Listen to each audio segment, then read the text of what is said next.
ہمارے معاشرے کا ایک مسئلہ ہے، ایک پریشانی ہے، قرآن سے استفادہ نہیں کرتے، فضول قسم کی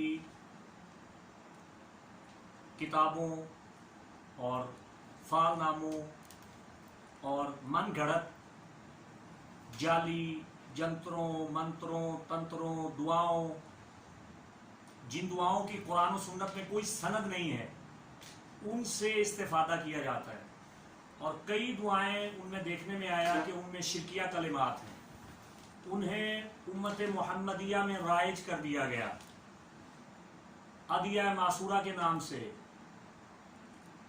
سنت نبویہ کے نام سے، آثار نبویہ کے نام سے، آثار انبیاء کے نام سے لوگ عزیمت برحتیہ پڑھتے پھر رہے ہیں، برحتہین برحتہین قاررین قاررین تاتلین تاتلین تورانین تورانین مازجالین مازجالین بازجالین بازجالین۔ میری بات سنیں، یہ کیا پڑھ رہے ہیں آپ؟ یہ کیا ہے جی؟ عزیمت برحتیہ، اس کا معنی کیا ہے جانتے ہیں آپ کو کس نے بتایا کہ یہ اسماء الہیہ ہیں اور یہ عبرانی یا سریانی زبان میں ہے؟ آپ کے پاس قرآن نہیں ہے؟ آپ قرآن پڑھیے، قرآن کی دعائیں پڑھیے، قرآن میں آیات نجات ہیں، قرآن میں آیات کفایت ہیں، قرآن میں خزانہ الہی ہے، قرآن میں آیات بینات انبیاء کی دعاؤں پہ مبنی مناجات جن کا آغاز اللہم ربنا سے ہوتا ہے، قرآنی آیات سے استفادہ کیجئے نا۔ آپ معوذتین پڑھیے، آیات کفا پڑھیے، آیات قطب و غوث پڑھیے، آپ 7 سلام پڑھیے، 9 سلام پڑھیے، آپ آیات شفا پڑھیے، قرآن میں ہر مسئلے کا حل موجود ہے۔ آپ کو کیا ضرورت ہے عزیمت جلجوتیہ پڑھنے کی، یا عزیمت برحتیہ پڑھنے کی، یا عزیمت شمخیسیہ پڑھنے کی؟ ائمہ طاہرین علیہ السلام سے مروی دعاؤں کا ورد کیجئے۔ مفاتیح الجنان میں بہت سی دعائیں موجود ہیں، مجموعہ اذکار اہل بیت میں زبور آل محمد، صحیفہ سجادیہ، امام زین العابدین علیہ السلام کی دعاؤں کا مجموعہ، آپ اسے پڑھیے۔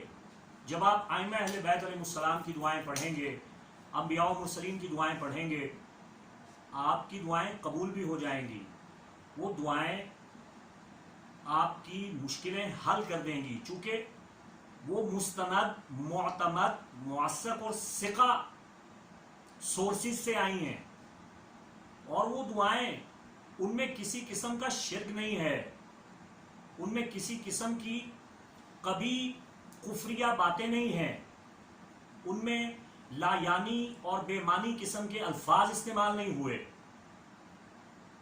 اہل بیت رسول امت کے لیے پیشوائی، رہنمائی اور رہبری اور امامت کا خاصہ رکھتے ہیں اور حامل امامت ہیں۔ جب آپ ائمہ اہل بیت علیہ السلام کی دعائیں پڑھیں گے، قرآنی آیات سے استفادہ کریں گے، تو آپ کی روحانیت بھی ترقی کرے گی۔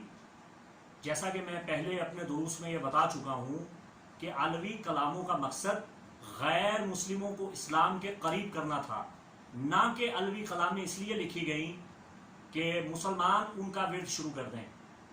تو میں بار بار اپنے دروس میں اپنے سننے والوں کو، اپنے جاننے والوں کو یہ بتاتا ہوں کہ آپ قرآن اور ادعیہ معصورہ اور وہ مناجات جو ائمہ اہل بیت علیہ السلام سے مروی ہیں، صحابہ کرام رضوان اللہ تعالی علیہم اجمعین سے مروی ہیں، صوفیاء کاملین، علماء راسخین اور اولیاء اللہ سے مروی ہیں، آپ ان دعاؤں کا ورد کیجئے، ان دعاؤں سے خدا سے مدد مانگیے۔